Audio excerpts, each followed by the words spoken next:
Hello, everybody. Welcome back to another episode of my Sunderland 11, as always in association with the Sunderland Food Bank and the Sunderland Fans Museum. Please go check them out. Links are in the description below.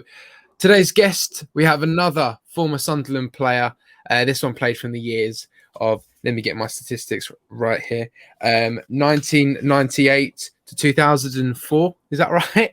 Yeah, I think so. Yeah. We're joined with Thomas Butler. How are you, Thomas? You all right? I'm good. Yeah, I'm good, Matthew. All good here. Good, good. What are you up to now, these days? You just said you've been for a run. Are you still playing some football? I'm trying to play a bit of football. Like I've just turned 40, so I'm over the moon. I can join an over 40s team. So there's not too much running involved in that. But yeah, look, it's nice to just try and just keep active as best you can. I mean, I retired through injury when I was about 10 years ago. So it's certain things you can and can't do really on a pitch. But it's still nice to get out, and I'd rather do that than go to a gym. I find gyms boring. You know what I mean? It's being in a gym on a treadmill for half an hour, just couldn't think of anything worse. So I'd rather be out playing football and getting kicked and getting shouted at and stuff. So, Yeah, fantastic. Good to hear. But yeah, as everyone should recognise you, you are a former Sunderland player, and I think Sunderland was the team that you actually started your professional career in. You came over from Dublin actually as a young, I think 17-year-old. Do you want to talk us through how that sort of move came about? Yeah, well, I mean, I was probably, I would say around 15. You tried to start playing international football. As you know, that's where most of the scouts kind of go and watch. The best kids generally in the country will be playing international football at that age. So that's the kind of main kind of goal for a young kid to try and do. So I was lucky enough to get into the squads when I was that age. And Pop Robson and Jimmy Hagan came over, and they were at a match, I think it was against Northern Ireland. And they liked me, they seen me in a match. And then they just invited me over to trial at the Charlie Hurley. So that was, amazing for me. It was getting that letter in the door from Sunderland, saying, your kid has been selected to go on trial. And it's obviously something you always dream of as a kid. So I was obviously over the moon, Yeah, absolutely. But as a young kid, though, I mean, how did you find sort of moving one country to another and living and finding day-to-day life? Yeah, like, I mean, it was just, I couldn't wait to get out of the country, to be honest. Like, I know I was probably only 15 or 16, but it was kind of that culture at the time of a lot of people and players and the circles I was in. Everything was just geared up towards, wow, if you get an offer off an English club, you go. You don't even hesitate. You don't think about it. And my older brother played for Leeds United, so he was a year above me. So he left when he was 16, and I was 1 year behind him. So I was almost kind of, right, my brother John's gone to Leeds. I'm next. I need to go, like, you know what I mean? So that's kind of where it went from there, Yeah, absolutely. And when you saw sort of the Sunderland, they're interested, you went there to have that trial. Did you think, wow, Sunderland? I mean, a club that's had, like an Irish legend like Niall Quinn, and thinking, getting the opportunity to play for Sunderland maybe a little bit more special because of the players that they've actually had there that are so well known in Ireland. Yeah, I mean, obviously Niall Quinn for me. I grew up. I basically got into playing football by watching the World Cup 1990 and 1994 when Ireland were really good players, really good team.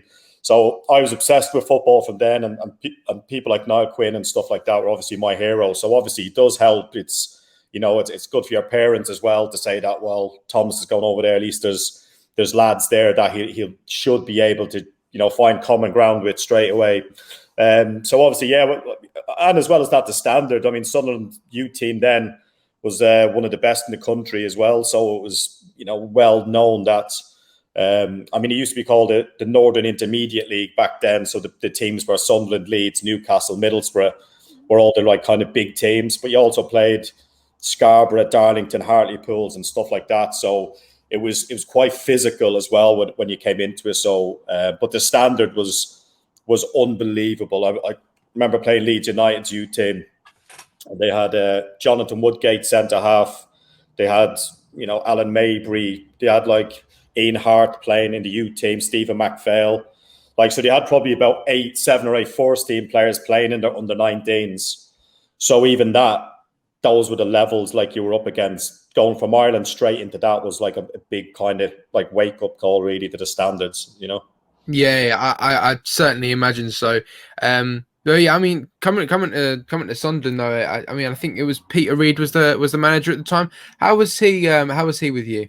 Yeah, brilliant. I mean, he's just very good dealing with people and players. Like he understands, as well as that. I come from, you know, as most players do, come from a working class background. So Peter Reid would find common ground with you kind of straight away. He'd have a bit of crack. He understands where you come from, and you know, he's one of those people just appreciates getting the hard work done first. Kind of look, work hard, and then at least that's all you can do, and then everything else should kind of fall into place. He wasn't very complicated in football. Like he obviously knew his stuff, but it was literally just come in, work hard, train, do as I tell you, and you've no problems. So I like that kind of. It reminded me of coaches in Ireland. It's similar type of stuff.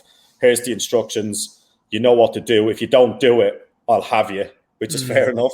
Yeah. But if you do everything I tell you to do, we don't have any problems. So he's good because you always know where you stood with him, you know. Yeah, absolutely. Yeah, he did seem like a fantastic character, and why Sunderland was so successful at that time because I think the standards that he had, but not only the standards, but the type of players as well that they didn't crack under the pressure, and they I think they really worked really well together. Yeah, well, they had good leadership in the team. I always remember that obviously we were in the youth team. You had the youth team reserves, first team, and even in the first team, you had people like Kevin Ball. You had like Niall Quinn, you had Alex Ray, you had all these like Steve Bold even there. You had like older, strong kind of characters that have been about, and so I think the blend they had at the time was excellent because they had good kind of young players coming through to learn off them. And again, sometimes if we ever stepped out of line, like you'd have Ball, he'd probably have you up by the neck, but like not for the right reasons. Do you know what I mean? It's you learned your discipline well. And again, that's brilliant for a manager to have because you don't really have to manage too much. If you've got good characters in your team, you would literally just pull someone like a Bally in and say, right, what's the crack with the lads? How are they feeling today? Who's tired? Who's not? Who needs a kick up the ass or whatever it is? And then he would just go on and force it.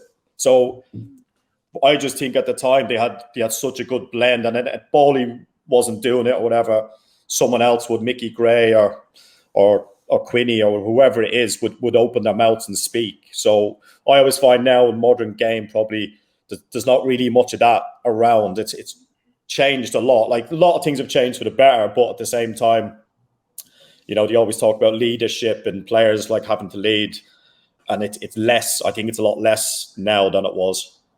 Yeah, absolutely, yeah. And do you think as a young player yourself, when you have these players in front of you in the first team, it made it even harder for you to sort of get into the team, or do you think it kind of helped your development because it would probably try and really raise your standards and raise your quality in training? Yeah, a bit of both really, because like I said, even the reserve team. I mean, they had Michael Bridges and all in the reserves at the time, like fantastic players. So even in the U team, if you even made the bench for the reserves, you were like over the moon. You were like ringing home, going, "Oh my God, I'm on the bench for the Rezzies. I can't believe it!" Like it just because even now, that like, if you look at the reserve team, you probably had then like you had Michael Bridges and Danny Dichio up front, like in the reserve team. So you're thinking like most championship teams now would probably kill like to have those players. So even and then the first team then was another level above that. So like I said, it was when you're training against them, it does raise your game 100% because it's in your mind that although you want to take their position, you want their place, but you also want a bit of respect. You want them to come off the pitch and go, that Tommy Butler's decent. Who's that young lad? Or what? Or even to remember your name. Like some of the first team players, you'd be with them for 2 years and they'd probably still not know your name because you don't need to know it. So you're kind of sometimes if you go, wow, like Nicky Summerby remembered me name last week. I couldn't believe it. So you were kind of going from there, really. But like I said, the standards were really high there, and I think recruitment wise, I think it's a bit like Burnley. If you look at Burnley today, they only sign players that fit into their group, that have the same kind of identity and stuff. They don't guess and just get a player in and hope it works like a lot of teams do. They do their homework, and I think Peter Reid at the time did his homework. Like any player coming in, if he didn't like their kind of personality or attitude, he didn't care how good they were individually, they just wouldn't come into the group. So it was only certain, like Don Hutchinson, I remember they signed him for, I think it was quite big money at the time, like 4 or 5 million. Like that was big then.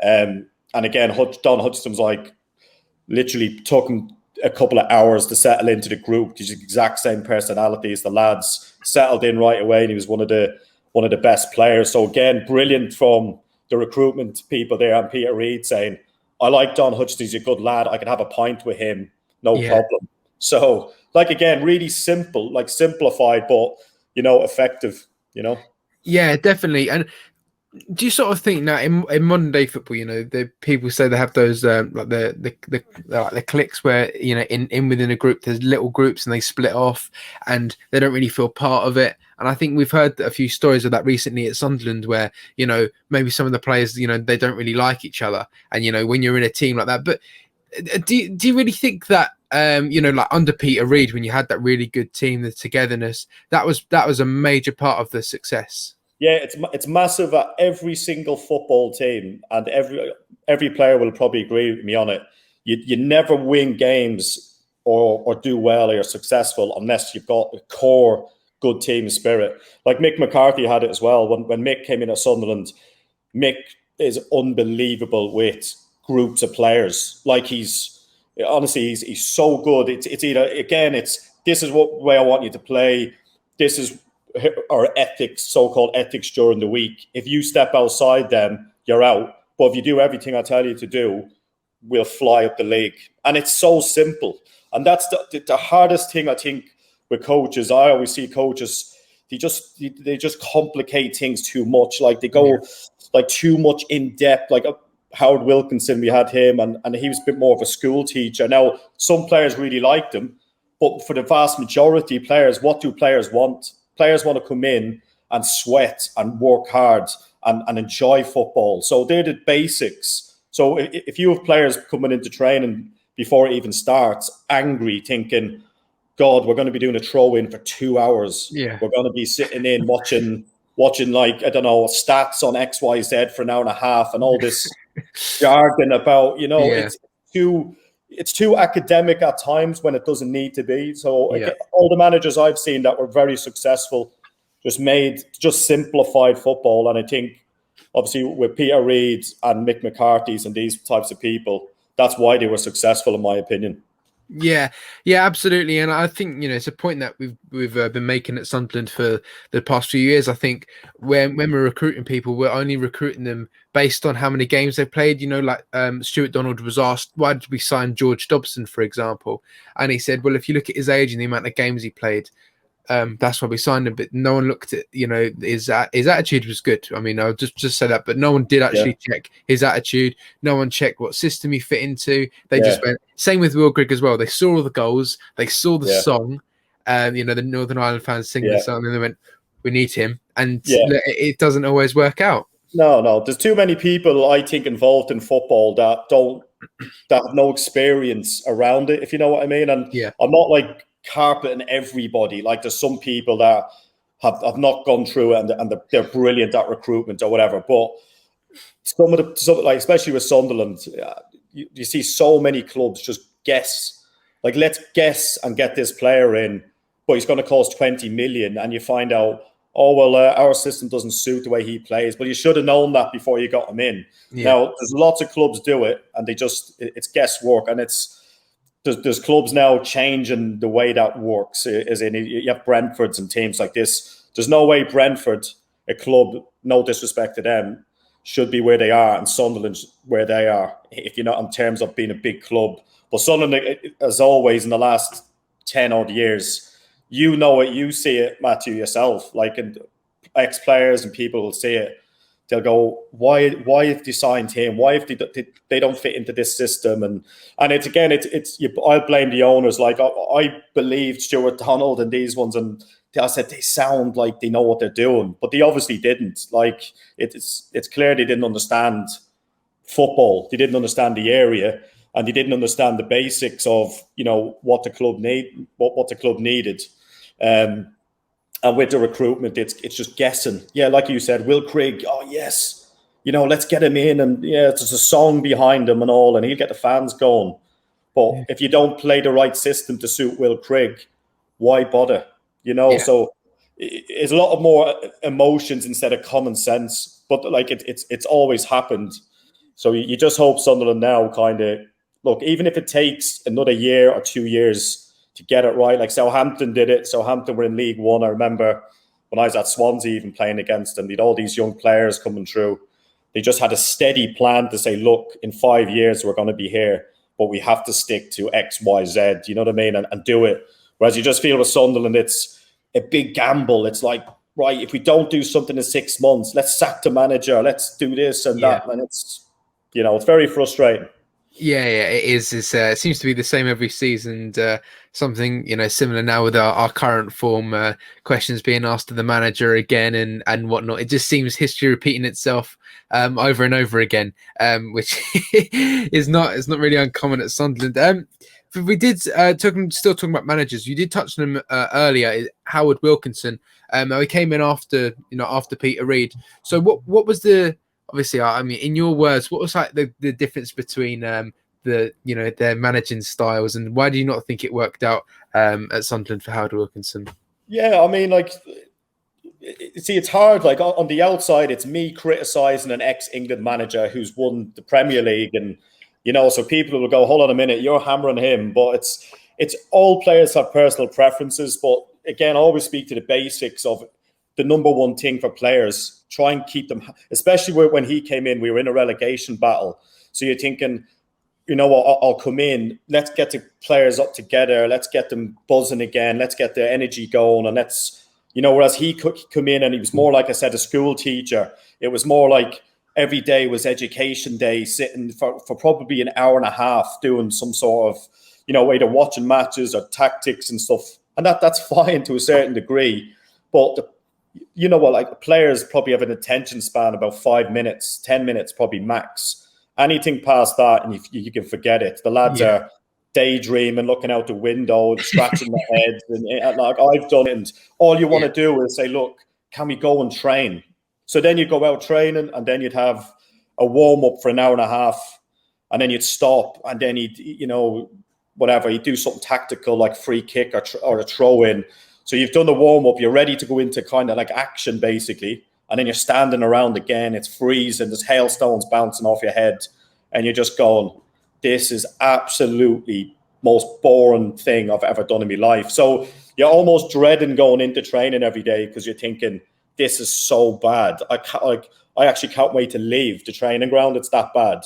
But that's me personally, and probably a good few lads I know. But there would have been one or two other players that would have loved it and would have said, look, I learned loads about my game tactically because of him. So again, it's all preferences.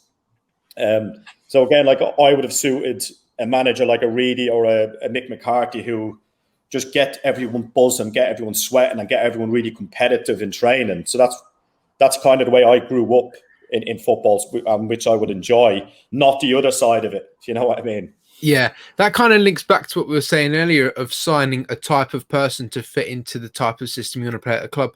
So if you do want to sit some people down and watch a video on some, I've heard he's showed videos of like swans or something like that. Yeah, Or, I had that one, like, and we were just laughing and like, we go out on a Saturday, get beat 4-0, and he's showing videos of SWAT. Now, I get what he's trying to do. Like, I understand the psychology.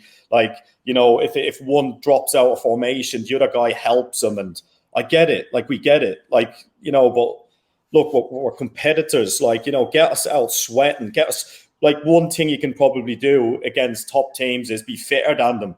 Like, we weren't probably that fit as a group. So you would think, you know what? They need a bit more intensity to the training, not more standing around, So like, And especially in Charlie Hurley and up the new training ground was getting built then. It was absolutely freezing all year round, windy. So you just want to move, you want to run about. But again, it's like I say, it's all subjective. Like you could speak to another player, I would say probably like Michael Proctor, who I played with. He liked him. He said he really enjoyed some of the sessions he did and stuff. So there you go. And so it's just a difference of opinions, really. Yeah, of course. And it's recently Lee Johnson seems to be a little bit of a fan of showing videos like that. Apparently, he sat the players down and said they have to be like sharks or something like that, and they have to pounce on their prey.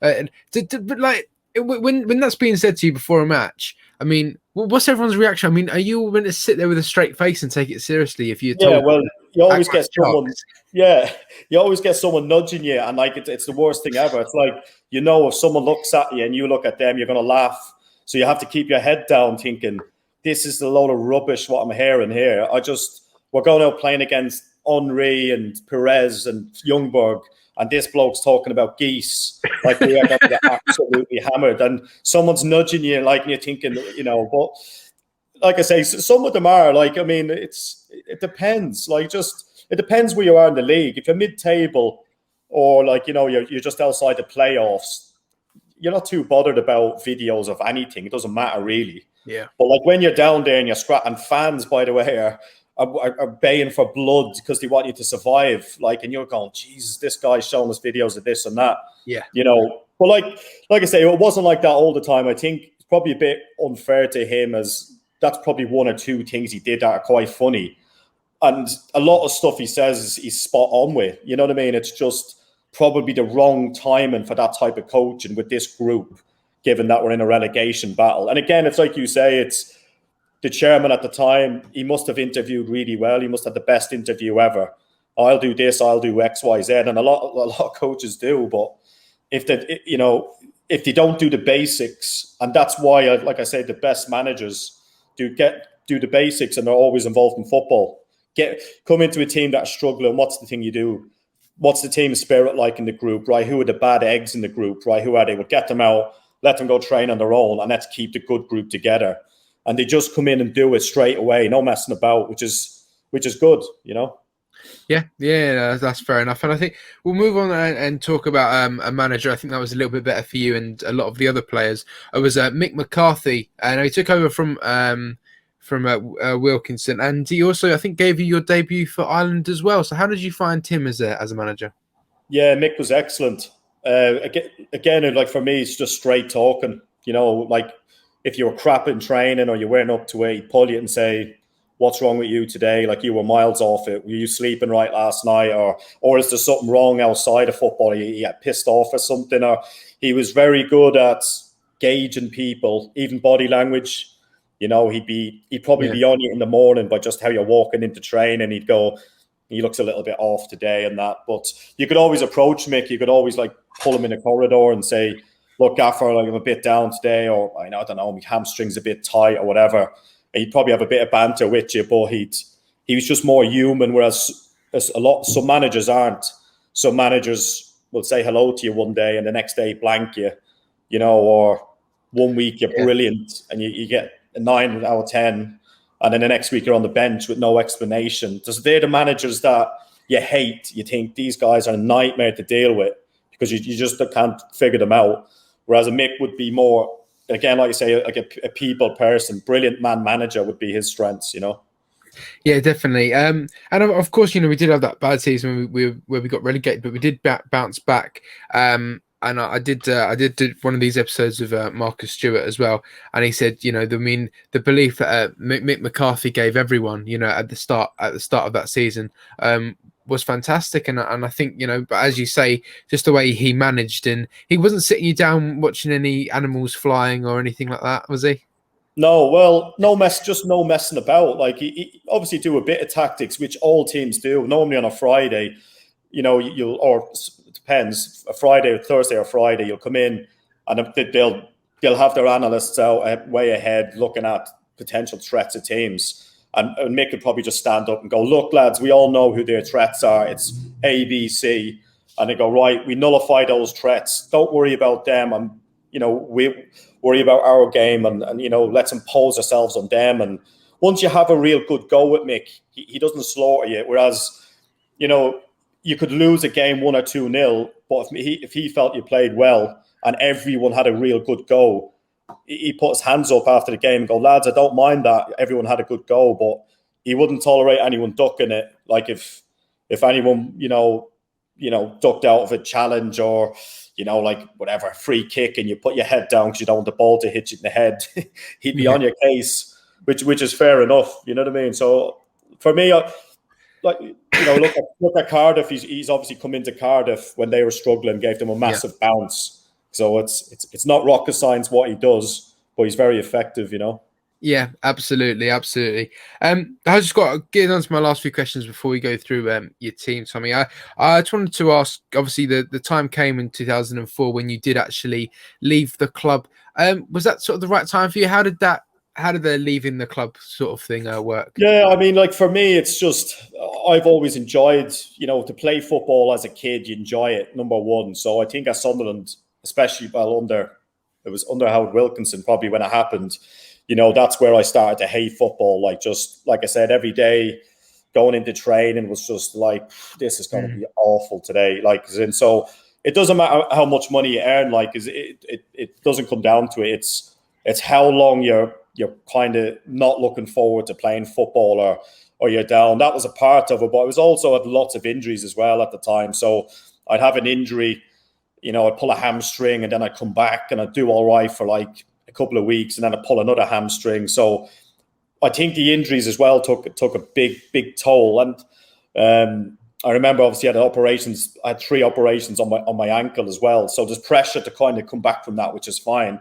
That's what you do. But I often found I'd come back probably a little bit too early, just eager to get back and then break down again. So I think that just took its toll on me, like mentally. And then even when Mick came in, just as I was about to just leave, because I just said, look, my mind, my body is just absolutely fried at the minute. So, and that's obviously when I took some time away from football. But I probably went about it the wrong way, in all fairness. Like, there was good players there like Bawley and Niall Quinn and people like that, who obviously hindsight's a great thing. I probably should have, got hold of one of them and said, look, my head's gone. I'm injured all the time. I'm in pain. What do you think I should do? I hate coming in every day. And then, to be fair, they probably would have helped me and stuff. So I was young probably at the time. It's a knee-jerk type of reaction. And you think, if I went back, you want to exit teams on good grounds. Like I always advise players, do your best to leave on good terms, because you'll always find down the line, you meet all these coaches and people down the line. It's a small world, football. So that's probably where I'm at the minute now, giving advice to players on their careers now as what best paths or pathways they kind of should go down.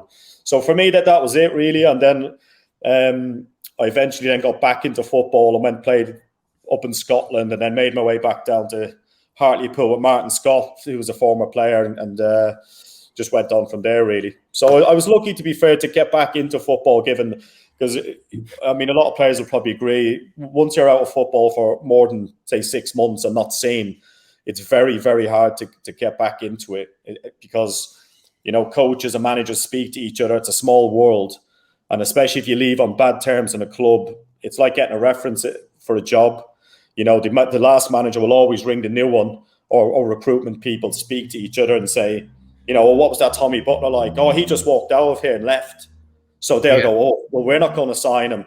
So I found, even when I was trying to get back into football, every door was closed, just because, they're saying, look, we can't trust you. If you come in and we pay you £1,000 a week, you could just turn around and go, I don't want to play anymore. So you can understand the club's point of view, but there was no real awareness for players, probably well-being, I think, back then, as opposed to now. There's a lot more, help, I think, for players. A lot of clubs have a lot of clubs have people, whether they're doctors or psychologists now. It's a big thing for players to just say, look, he looks a bit down, he looks a bit something not right with him. Go with the sports psychologist for 2 or 3 weeks. So I think it's much better now. There's much more. There's a lot of systems in place now to kind of probably help players now. Yeah, it's a great point, and I mean, seeing players leave who've done really well at like a football club. For us, we've had Darren Bent who scored 25 Premier League goals in one season. Also had Patrick Van Aanholt, who was a really good left back, Yeah, especially under Sam Allardyce. They left, and as soon as they played Sunderland again, the Sunderland fans were booing them, and it's never nice. It's never nice yeah. for that to happen because they did so well at the club. Yeah, well, look, I understand the fans because, look, if you're out and you're working hard all week and you're getting your money to go and watch a match and you're bringing your kids and you're spending a fortune every weekend, and then there's players or a player like me all of a sudden says, "I don't want to be here anymore." Like for them, like that's a big kick in the teeth to them. So which is fine. So they automatically assume, right, you're against us and you should be privileged to be at this club, which they're right. But again, there was no kind of awareness of, I would say mental health. I wouldn't say I was depressed, but I would say it's a combination of lots of things all coming at the same time, where the right kind of person at the right time, like I had Brendan Rodgers and people like them and Martinez at Swansea. They used to see players that looked a bit burnt out, and they just all of a sudden say, "Look, we've booked you a flight to Barbados for 2 weeks with the missus. Just go away, switch off. You look a bit tired." And the lads are going, "Wow, how good is that?" He's noticed that. And then they come back full of energy and they're recharged and ready to go. So you see it now. Even a lot of managers have degrees in psychology. They're all aware of it. And that's why they are where they are. That's why they're at the top of the game. Yeah, absolutely. I completely agree with that point as well. So see so many great managers who do that. Sam Allardyce is one, for example, who Yeah. really took a lot of time to care for his players. Yeah, I'll just come down to sort of my last few questions before we go through your team. And that is, reflecting back on your whole Sunderland career, what would you say if you could put it down to one best memory, what would you say your best memory is of Sunderland? I think for me was making my home Premier League debut was against Derby County, and I think we needed.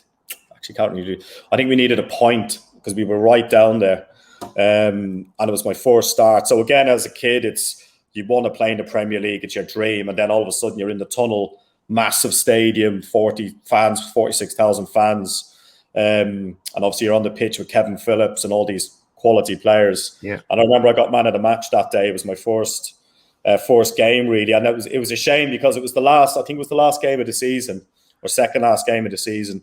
But I always felt if it was in the middle of the season and I started, I probably would have had a better run. But no, I loved it. I played it. I can't remember who was the right back for Derby, but I gave him a tough time that day. And obviously coming off the pitch, then you're getting a bit more respect from the players, because that's what you want as a U team player. You're gearing your whole 2-3 years up to kind of earn respect from the senior players. And obviously coming off the pitch, then you're getting players slap you in the back of the head, saying, "Well done, Tommy, outstanding today." So that's probably my best one, really. Good. That's great to hear. So my last question before we go through your team, now it's a question I ask all the guests, and if you could put it in your own words, what does Sunderland AFC mean to you? I mean, I'd say passion, really. Like I used to love. I mean, all right, you used to get some. If you didn't play well, you could hear the roar of abuse. But when the things were going well at the stadium, like the noise of the fans, it's just unbelievable. So the proper diehards love their club, love their area. You know what I mean? They love the history. And the away fans, I used to probably prefer playing away from home, because you'd play, whoever, Sheffield United away, you'd have 3,000 Sunderland fans down, out shouting, out screaming the Sheffield United fans, if you know what I mean. And you'd be buzzing, especially if you won a game. You'd always go over to them afterwards and they'd be all buzzing in the crowd. So it's always, for me, that's what it is with Sunderland, is it's the passion they have, and that's why I think over the years, when they've been losing really badly and players haven't been shown any sort of passion or fight on the pitch, that's what they can't handle more than anything else. They can handle a loss, but if players don't at least do the basics and work hard, that's what I think the Sunderland fans hate more than anything else. Yeah, absolutely. And no, all I think all the Sunderland fans want is for players to give like 100%. And if after that match, whatever the result is, as long as they say I've given everything, I couldn't have done any. A perfect example, I think, I always refer to as the 2014 League Cup final against Man City, with Sunderland, Man City against Sunderland. And that day, I think Sunderland did everything they possibly could to win. They couldn't. I don't think they could have given anything more. But we lost the game because of Man City were just, they would, like, their quality was unreal. So they just outplayed us, really. The quality showed through. But it was after that game where all the Sunderland fans, they were on their feet. I think they all stayed even when Man City lifted the trophy. They just stayed on their feet applauding because the players just gave so much that day, and that's all they asked for. Yeah, and that's why Sunderland fans have so much respect with other teams' fans as well. Like, they know, even if, and especially they know how much Sunderland fans have suffered for the last 10, 12 odd years or whatever. So when they see them coming and still in large groups and still giving it everything, I think other fans really appreciate them. And I think especially in the Premier League, they miss them as well. So you want to get them back there because you want those big crowds and all that passion. Like, it just adds to the Premier League. It's where Sunderland as a club, like as big as they are, need to be, really, Yeah, absolutely. And we can now look back at your further best memories of going through your all-time Sunderland 11. So I think we're going with a traditional 4-4-2. How did you find trying to put this team together? Yeah, it was very hard in some positions. It's the lads all that I played with and stuff. Like, we always had a strong squad. Even the bench, was decent. And again, that's why I think they done well when I was there, because you had people on the bench pissed off they were on the bench. You know what I mean? And when they were playing, even at small-sided games, they were fierce. Like, they would smash. Like, Alex Ray, for example, was a brilliant midfielder, and I always felt that he probably should have played more games. But because Lee Clark and Rayner were probably ahead of him, and they were excellent as well. So, like, selection headache for the gaffer every week, but all trying to keep all them happy. But you'd see the lads fighting and training and squaring up to each other and all, and like, it was fierce. Like, well, that's what you want from a group. You don't want subs that are happy to be subs. You know what I mean? You want them to be coming in pissed off and then rattling into people and letting them know that, look, I want your place. You know what I mean? So yeah. Definitely. So I'm looking forward to hearing this then. So we'll start off with who your goalkeeper is. Yeah, Thomas Sorensen I thought was excellent. He's really professional, quite a quiet lad as well. But I think the defence helped him as well. You know what I mean? The defence at the time, he didn't really have a lot to do. Especially when we finished sixth twice sixth or seventh twice in the Premier League. So he had a really good defensive unit in front of him. So they helped him. But when it came down to it and he was needed, I thought he was excellent. He's I couldn't think of anyone else really in the league. He was right up there, I think, with the top 3 or 4 keepers in the league at that time, I think. Yeah, absolutely. And I think people remember him really well from the that penalty save at St James's Park as well. Alan Shearer's penalty save. That was excellent, wasn't it? That was incredible. The Newcastle fans saying, "No, just wait until Shearer gets on that pitch. Just wait until he gets on that pitch." Yeah, everybody would have had the money on Shearer to score that, wouldn't they? And when he done that, it was brilliant, wasn't it? It was fantastic, and I think, even if that save never happened, I still think that the saves that he did make in the games that he had and that team he was involved in, it's just a fantastic keeper. Yeah, because it's hard for keepers as well if they go for long periods of time. Sometimes without having any action, they have to concentrate because the Premier League's that tough. All the striker needs is just one chance in a game, and if you're switched off, so I think, from a concentration point of view, you have to be right on it, don't you? Yeah, 100%. So Thomas Sorensen is your goalkeeper. Now we'll move over to the right back position. Who have you gone with there? Chris Make. Now again, there was lots of good right backs. So there was Chris Make and Darren Holloway, Darren Williams. So when I was there, so all equally quite good, I would say. But Chris Make and I just think what you want from fullbacks, reliability. I think he was a 9 out of 10 every game. He was for wingers so hard to get past him because he was so strong. He used to just, like, I played on the wing sometimes in training and try and go past him. He'd just stick his hand out and just push you away from the ball and knock you off the ball. So he was really tough, but good on the ball as well. And he knew the role that the gaffer wanted him to play. Nice and simple as a fullback, stop crosses. And, when he in possession, he could hit a good ball up to Quinny when he needed it, and Quinny would just chest it down and you go from there. So I felt he was, for again, the money he cost. I don't even know how much money he cost, but you're talking about, teams paying 15, 20 million pounds for right backs. I mean, Chris Makin's come in there and he was outstanding every week. Yeah, fantastic. And I think, another player just with Sorensen as well. I think everyone never let any of the players never let each other down. I think, they all stood really, really well in their position. No one had to come over and help them or anything like that. As you say, I mean, the service that, Quinn and Phillips got, even from just the right back position, as you say, he hit it up to him and chested it down. Yeah, they were well drilled. I mean, like they worked on it, and a lot of people, I'd say football snobs, would hate that type of football, but that's why they were successful, because teams couldn't handle it. They just couldn't handle. The back four as a unit were really good defensively. They didn't leak goals, and in possession, what's our easiest ball to hit? Quinny, and then play off him, and we're higher up the pitch then. So it was very effective, Yeah, absolutely. So we'll switch over now to the left back position. So do you want to talk us through who you've got there? Yeah, I think Mickey Gray, just again, solid every week. He's probably one of the fittest players I think I've ever seen. He used to finish bleep tests, like he'd run the bleep test out nearly. He was that fit, an absolute machine. But again, good on the ball as well, and he was always fit. He was never injured. I think he looked after himself away from the pitch. And again, he good personality, local lad as well. So he was Sunday. That always helps, I think, when you've got local lads playing in the team.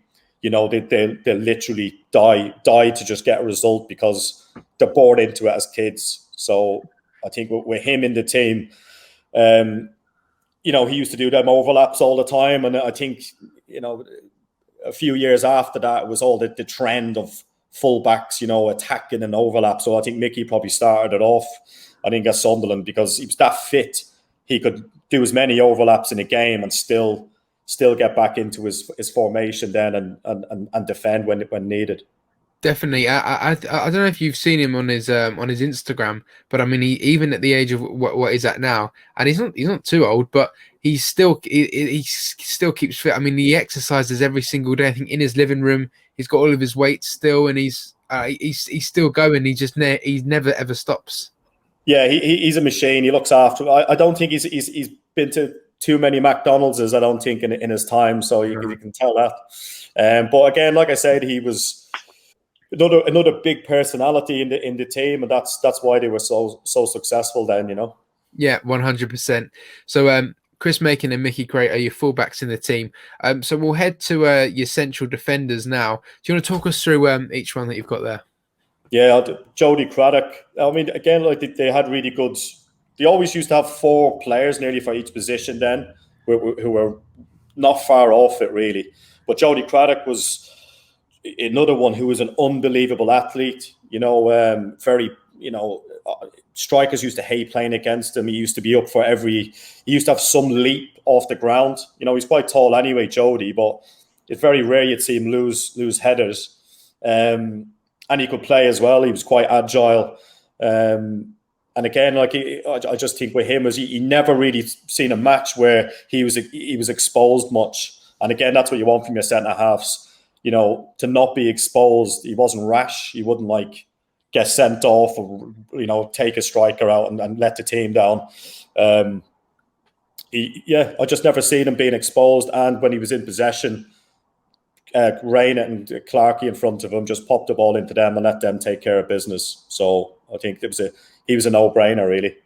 Yeah, I think with that, it's an example of some really good recruitment. I think he was signed from Cambridge and no one really knew who he was. But then he's made a name for himself at Sunderland. So it's not like you need to sign a big name with big money. I mean, no one knew who he was. Well, if you look, like I said, Mickey Gray, Jody Craddock, and Macon, how much money did they cost the club? Like Yeah. Mickey Gray's a young lad come through, so he didn't cost anything. Jody Craddock, and then Chris Macon, probably, I don't know, what, 50, 100 grand or something, like absolute bargains for these players. And that's when I think recruitment, that's when they used to physically go and watch games. And whereas I think now it's a little bit more like FIFA football, where there's too many people just guessing on a computer. But they'll call me a dinosaur for that, so I'll just leave that one out. Fantastic. So you got Jody Craddock there. Do you want to tell us who his central defensive partner is?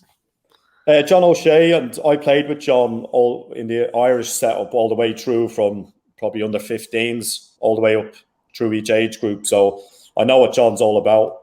He was obviously fantastic. Man United, he had such a good career there. He's won trophies and everything. And I think he was just a good leader, a really good leader on the pitch. And players respected him. So again, I always think with defenders, especially centre halves, attacking players in front of them, I think it helps if they look up to players behind them and respect them. You know what I mean? And John, obviously, with a good voice on him, organising people, in front of him. Good man as well, good moral fella as well, good pro off the pitch.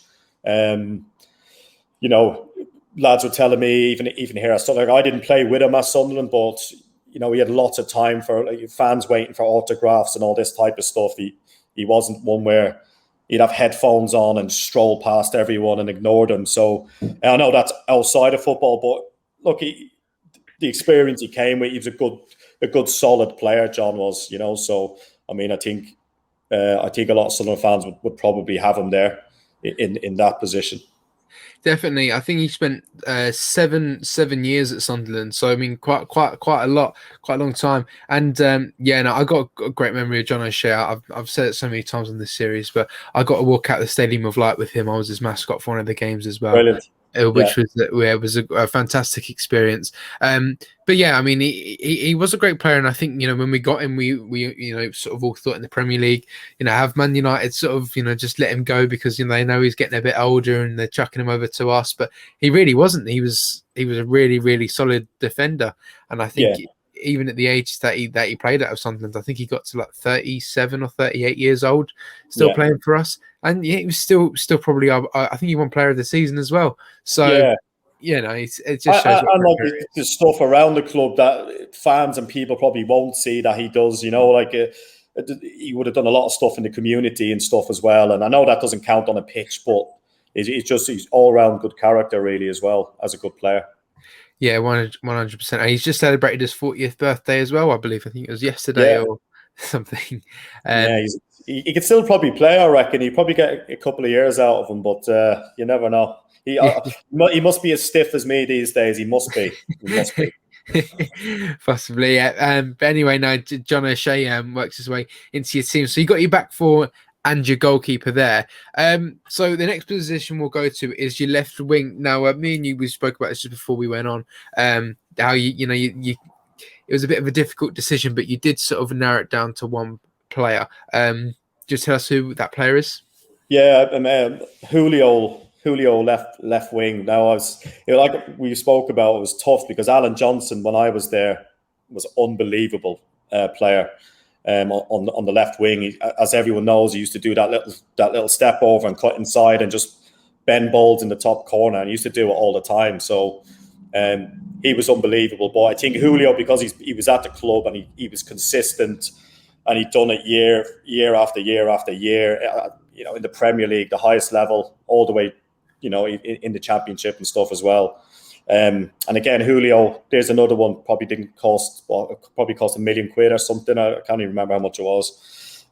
Value for money, phenomenal from what they got out of him. And again, all those kids as well, we used to, come to the game and he'd do a little drag back and a trick and the kids were bouncing like, Julio. So again, it gives the crowd a big boost, and in an intimidating atmosphere like the stadium, if he ever did something good, if the crowd were asleep, which it wasn't always that way, they were always busy, but if they ever were a little bit asleep, as soon as he did something, he got them up off the chairs. So you could, and that would like I said, the crowd probably an extra man. Once they're buzzing, it's a massive advantage to the home team.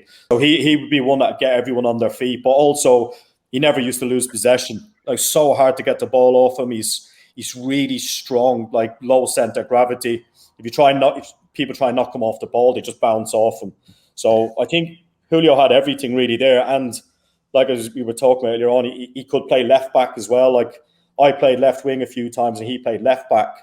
And again, you'd see Julio out passing you down the outside and overlaps and helping you. And he's just all around. I just think he's a no-brainer really. But I think Jono still wasn't too far. Like he was outstanding in that year. In the championship, he was unstoppable really. Yeah, absolutely. I wanted to ask as well about Julio Arca. Did you play against him when you were playing for Alnwick Town and he was playing for South Shields? Yeah, it's funny, yeah. Well, to be honest, I didn't really want to play for Alnwick Town. I was literally coming in saying, look, if you have absolutely no other choice and you have to play me for 10 minutes, put me on. Because I retired through injury, so I shouldn't really even be kind of on a pitch. But I can do a few little things. That's not too bad, but we ended up playing them, and Julio was out on the pitch, and I was playing centre mid, like thinking I can't barely run now, about 20 stone overweight, and then Julio still looks the same. I thought the last person I want to see is him in centre mid pulling the strings, and now we had a bit of crack and stuff like that, and Julio comes up after the game and goes, "Hey Tommy, yeah, you still have the good touch." I said, "Yeah, that's it. That's about all I've got now because I can't run." But no, he was excellent, Julio. Even then at South Shields, he still could probably have played a few more years if he wanted, Yeah, absolutely. And I think it's good to, even as we were talking about earlier with the Sunderland fans and seeing someone buy into the area, someone who came from Argentina and, after playing for Sunderland, went to Middlesbrough. And then when he was done with Middlesbrough, he didn't want to go back to Argentina again. He went to South Shields, stayed in the Northeast. So obviously the Northeast grew on him.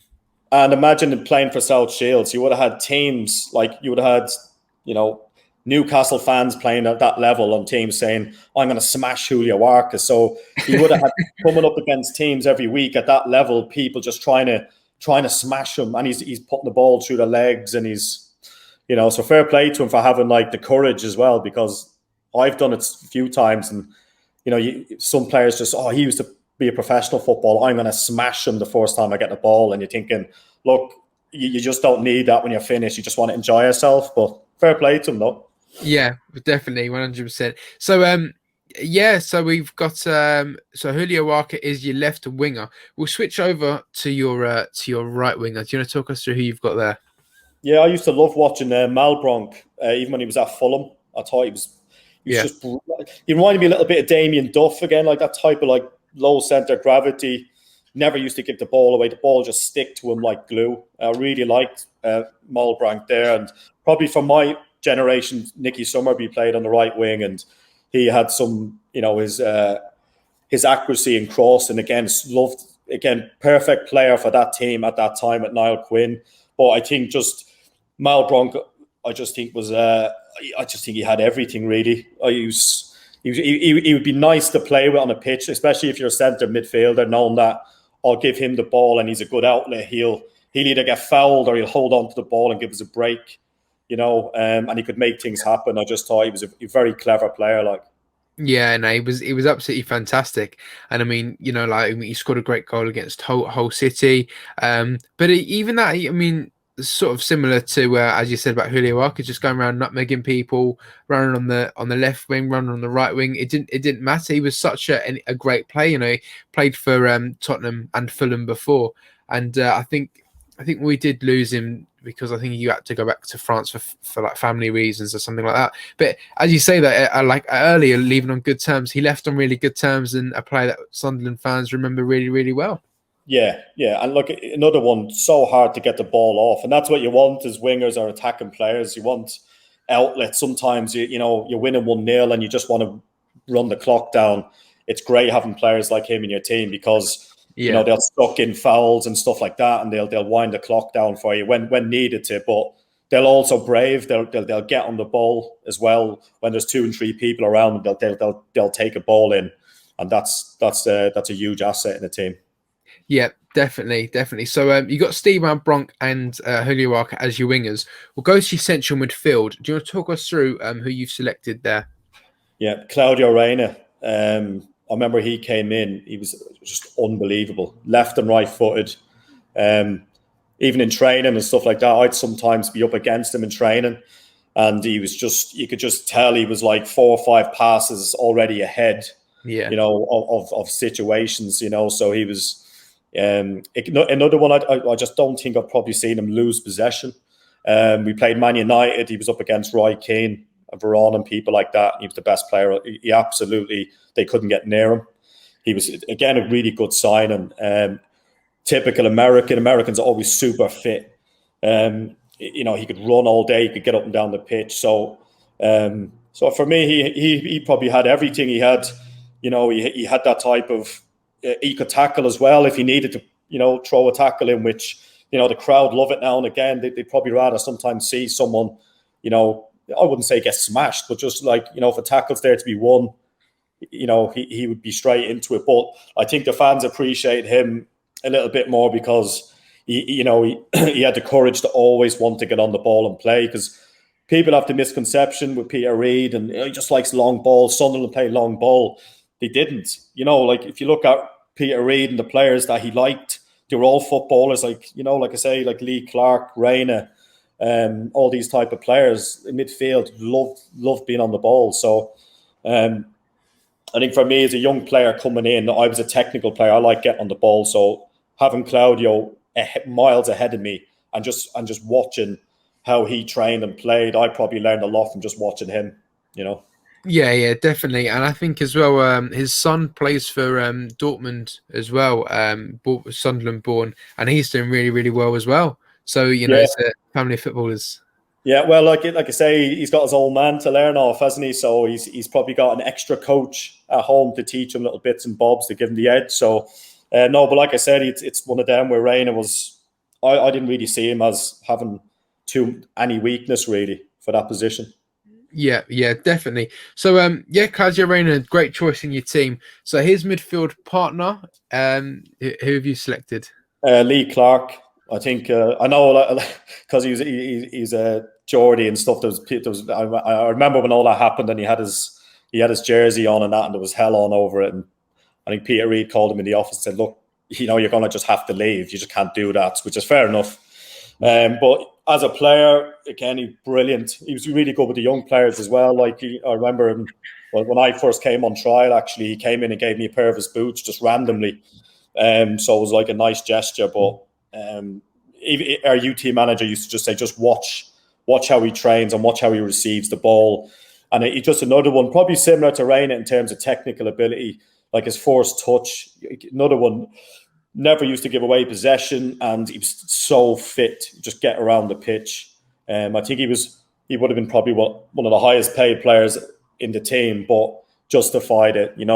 You sometimes have players bitch and moan in the background, and I can't believe he's earning this and that. No one ever said it again about him because he used to do it on the pitch like every day in training was the same. Like he was whatever team he was on would probably normally win. So he was just a no-brainer for me, Lee Clark. He was a fantastic player.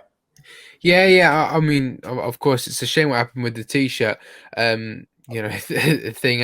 But well, I know the reaction, what it was like with the fans. But with obviously, as you say, Peter Reid had to call him in his office and say he had to leave. But as soon as it happened and that news got released, amongst the Sunderland players, was it kind of the same reaction and thinking, our teammates, we've just lost our teammate straight away after hearing that? Yeah, I mean, well, you don't want your team to be weakened, or you want them to at least be replaced with the same level. But I think a lot of players, it's kind of look at the end of the season, you could be coming back to a team with 10 players gone. So I think when you're young, you get used to just players coming and going. So although the players probably would have been a bit gutted, for a couple of weeks. It's just one of them. It's, look, this happens all the time. Let's just crack on and get on with it, Yeah, definitely. But I mean, that aside, he as you said, the points that you make, he was a fantastic player, and I think he's even said himself, if that t-shirt thing never happened, he could have seen himself staying at Sunderland for a lot longer and being Yeah, even more successful. yeah, I think if that didn't happen, I think he could easily have been one of the all-time greats of midfielders in that group. Definitely, like I Yeah, said, he had everything, and he understands the area. He understands what the fans want. Minimum requirements fans want up here from footballers. So he had all those tick boxes really. yeah, 100%. But yeah, so that is almost your team done. We've just got one more position left, and that is the strikers position. Now you've got two strikers to select here. Do you want to talk us through each one of the strikers that you've gone with? Yeah, well, I had to go with Quinny, and not just because he's a fellow Irishman, but I mean, just for that position, really. Um, I just think he didn't mess about in terms of training and stuff either. He was excellent at training. I remember Kevin Kyle came down from Scotland, um, and even he used to take him out sometimes and teach him and say, "Look, you're the same height as me. I'll show you little bits and bobs." So I remember. I mean, I don't know if you've spoken to Kevin Kyle, but he'd probably tell you, is when he first came in, he wasn't great on the ground with the ball technically and stuff. And Quinny used to take him and do extra stuff with him.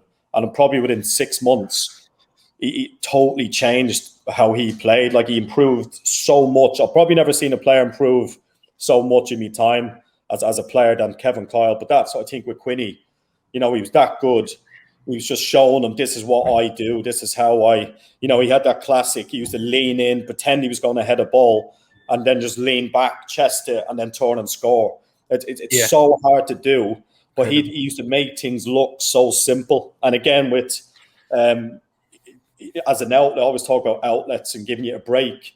It's nothing better for a defender or a midfielder. When they're under pressure, knowing that if I hook the ball up front, it's not coming straight back. We need you to hold it up there. You knew as the ball was going up there, it was going to stick to him. He'd either get foul or he'd bring. You'd know he's going to hold on to possession. So you gamble and run, knowing that, look, if I make this run, Quinny's going to hold it for me. So I'm not wasting energy getting up there. He's just going to hold it. So again, it's unbelievably big asset to have up front. That is in it, and it's such a hard position to play because you've got four defenders trying to kick you and smash you, and you've got holding midfielders in front. So it's such a tough position playing up front, and I always say that's why they get all the money, because they deserve it. It's Yeah. such a hard position. But like I said, I think every Sunderland fan would probably have Quinny up there. I would imagine, or most would anyway. Yeah, absolutely. I think he found this. To be honest with you, he found the start of his Sunderland career very difficult. I think Yeah, he signed. It was the last season at Roker Park, and I think the fans were like, "Who is this guy?" I mean, we've got him. He needs to retire and whatever. And then the next season after that, I mean, they're shocked. I mean, he was so incredible, and I think that's just testament to him as well. When he did find things hard, not only did he come back, but he came back as one of the greatest strikers to ever play for the club. yeah, and it's a shame he's no longer involved in Sunderland, because I think he, outside of, again, we always talk about clubs don't have any sort of understanding to the local community and all the rest of it. And I think Quinny did so much work outside of just being a footballer, going to visit hospitals and businesses and all the rest of it. And he really did a lot of work in the community, again, where I think a lot of fans in Sunderland will always kind of remember that. So I think if he ever came back, even outside of football, you'll always have someone will go, "Oh, I remember Niall Quinn stopped me and said, do you want to have a coffee and a chat?" Just little things like that make such a big difference to people, where you see all these millionaire, billionaire owners, they're so far away from reality of normal people on the ground, if you know what I mean. So Yeah. I think just even outside of the pitch, Quinny, will always have that rapport with the people here. 100%, and I think it's something that he said. And I did one of these episodes of Andy Reid, and I was gonna make the point to him, but I didn't even have to make the point. He already said it. He said that there was a lot of similarities within the community and the people of Sunderland as there are in Ireland as well, and they saw the very similarities there. Would you agree with that?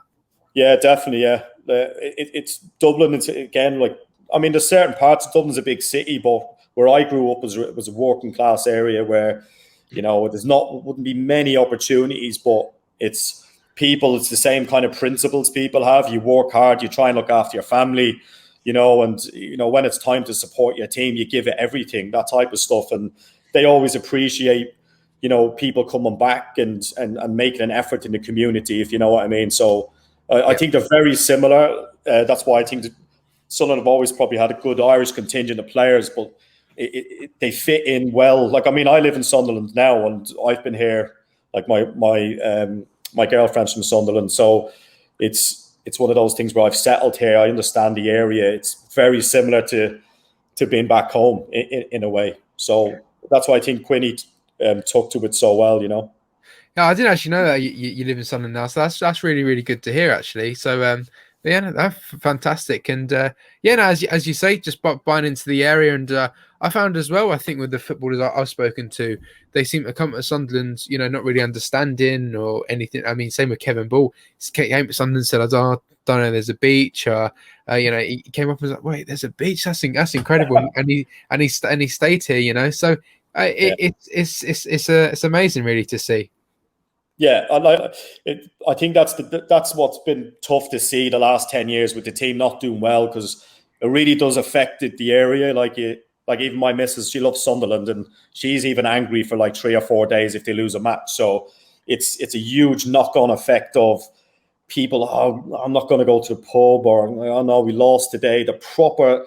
I've never seen a place that just feeds off a stadium and a ground like Sunderland does it in a community. Like it's unbelievable. And again, you probably only notice it. I only probably notice it more now that I'm retired. Like you see, like people gear up, they work hard all week. Nice one. I can't wait to go to the game. And you know what I mean? It's a big kind of, it's so ingrained in the culture of the place. And that's why when you see owners kind of coming in and taking over the club that have absolutely no Scooby about the area or the people or the expectations of what they want, that's what people hate to see, like, if you know what I mean. So like I say, it's tough. Yeah, 100%. But yeah, I mean, the points you make, I'm sure everyone can agree with. But yeah, no. So we got one more player to name in this fantastic starting 11, alongside Narquin, who will be playing up front with him. Yeah, Kevin Phillips. Like I think he has to be in everyone's team, I'm sure. But I think, I mean, I remember coming to Sunderland and they were showing us around the stadium, and I was on trial because the stadium was just getting built, and Kevin Phillips was with me in the group because he just signed. And I was kind of looking at him going, what? He signed for the first team. He looks too small. Like he's gonna struggle. I wouldn't imagine he'll be a good player and all this. This is what my perception was in my mind. And then obviously how wrong I was. I think, what did he cost, 200 grand or something as a right back from Watford, somewhere like that. Yeah. And yeah, like I used to just watch him in training. He was just unbelievable. There's some players that just find space naturally. It's hard to explain.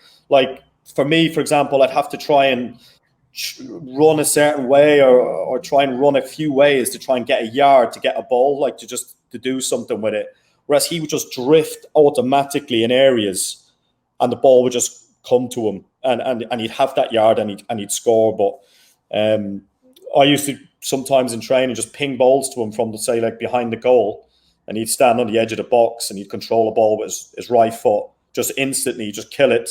And then he'd drill it left foot into the bottom, and he just used to aim for the bottom corners, and the ball would probably be a yard off the ground, but he'd hit it so hard.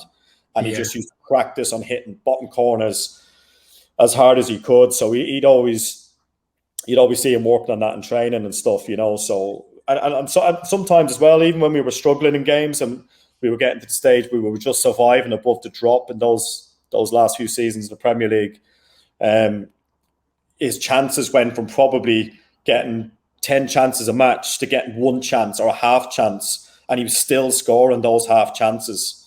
So, like, I always think with Kevin Phillips is, could you imagine him being at Man United?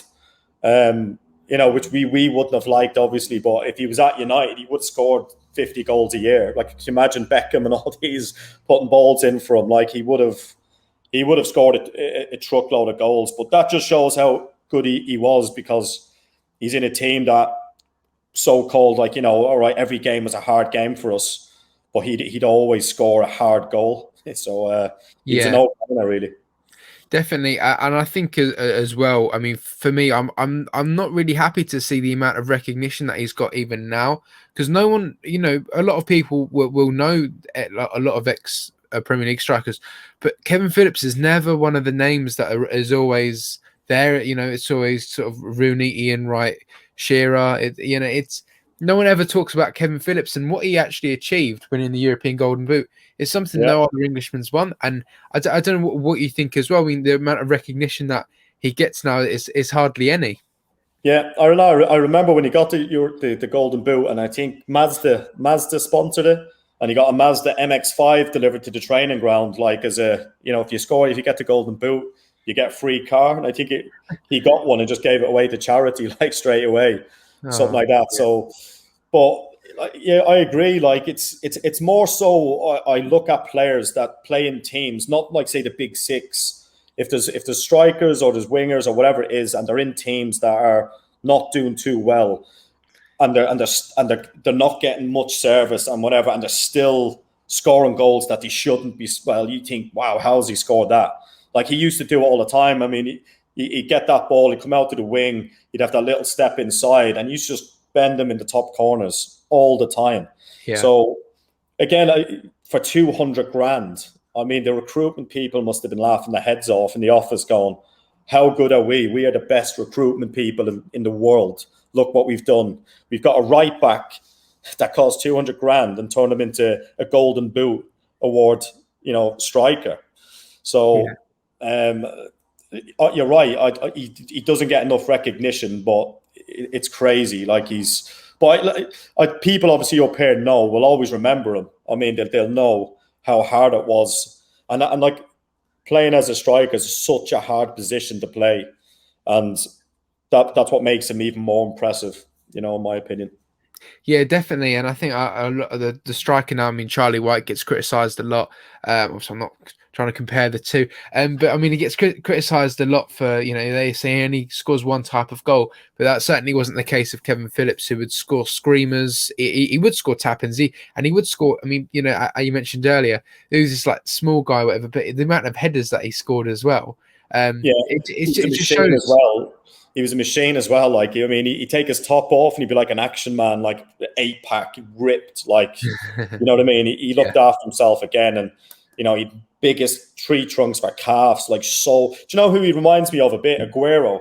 Yeah, he's a little bit like him. Like people obviously talk about Aguero in his prime. Kev Phillips would be probably, I'd say, the same type of player he was an Aguero back then. If you know what I mean. That's exactly so similar to him in ways, but could probably score. Aguero gets those tap-ins, but Kev Phillips will score goals from everywhere, really. Even scoring headers sometimes, which is unbelievable. But yeah, I was lucky, and it's nothing better than being a player around these players every day, training with them, because you learn so much as well from how good they are. So, and seeing their standards as well. They're there for a reason. Like they sacrifice more than everybody else. They put in the hours, and that's why they're so successful mostly. Yeah, 100%. Completely agree with that. So yeah, Kevin Phillips makes his way into your team. That is your team going along the bottom. It's a very solid team you got there, and obviously with every team you need a manager. Who have you selected as a manager to take this team forward? I mean, I hope I don't bump into Reedy. He'll batter me. But no, I put Mick in just because I don't know, Mick just slightly probably over Reedy, but I think either one of them would do wonders with that team, just because how simplified they make it. That's the people. Again, that's another thing people don't talk about now. It's the managers that make things simple and explain things really simple to players and can communicate with everyone are the ones that do well. It's not like rocket science is what they make out it is, and I think, and that's not taking anything away from them saying that they're really simple. They're not. It's just the way they can get the best out of groups of players, So I think Mick for me would probably would just squeeze it, just because when I was here, just watching him, how he deals with people. And again, his track record, even when he was at Ipswich, I mean, the fans booed him out of there, and he was finished 8th or 7th with them in the league, in the Championship, with no budget. And I was baffled by it. I was astonished, thinking, are you for real? Like, he's probably overachieved. And for some reason, they didn't like his style of play.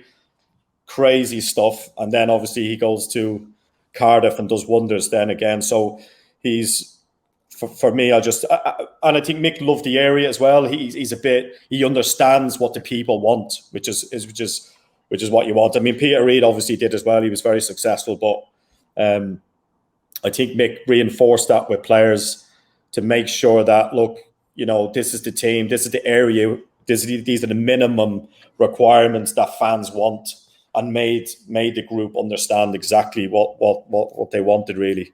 So yeah. Mick could be my manager for that.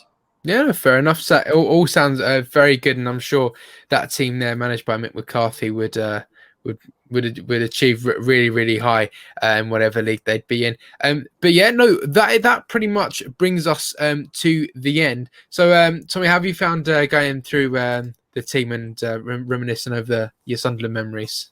Yeah, brilliant. Like I say, you forget when you name the players, like you do. You get a few memories pop back into you, from games you've probably played with them in.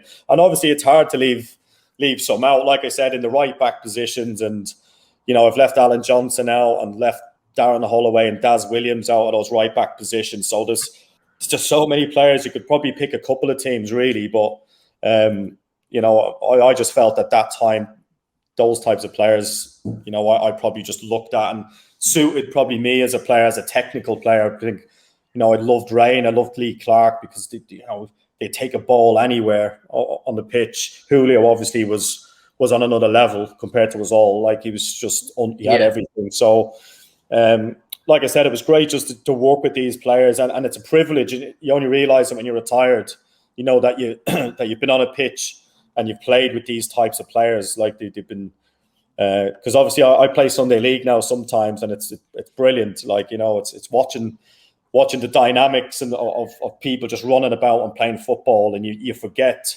some of these people were so good. Like, it's insane. It is, yeah, but it's been fantastic listening to you speak about them as well. I'd just like to remind everyone for watching that the video is in association with the Sunderland Food Bank and the Sunderland Fans Museum, so you can go check them out and donate.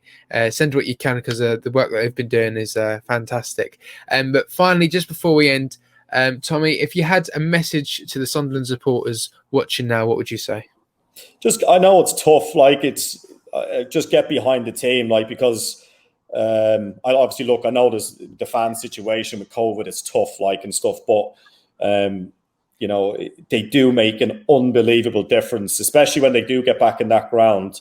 I know it's hard, and I know it's saying, look, no matter what, just cheer. But I would just say, just get behind them, even if you'd be surprised at half time, like going in 0-0, if the crowd's quiet, one or two players, especially if they're younger ones, might be a little bit nervy and stuff like that. Whereas, if they just give a little bit of, roar behind the team, like they do away from home, like they used to do away fans, just get behind the team as much as you can, because I don't think the fans understand how much of a massive difference they make to intimidating other teams. So if a team come to play Sunderland, you imagine a young player coming in that stadium and he has 46,000 Sunderland fans, intimidating them. It might work. So I would say, look, direct all your energy at the other team, and you never know, it might work out.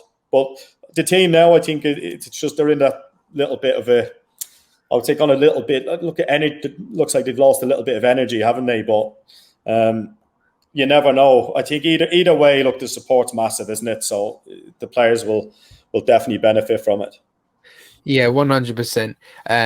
But yeah, no. Again, it's been fantastic to hear you speak about your old memories, and thank you for that. Thank you for that message as well. But yeah, no, I want to thank everyone for watching. So yeah, from me and Thomas Butler, we wish you all the best, and we'll see you on the next episode. How are the lads? Cheers, Matthew. Thanks very much for having me on. Thank you, mate. Cheers. Thank you.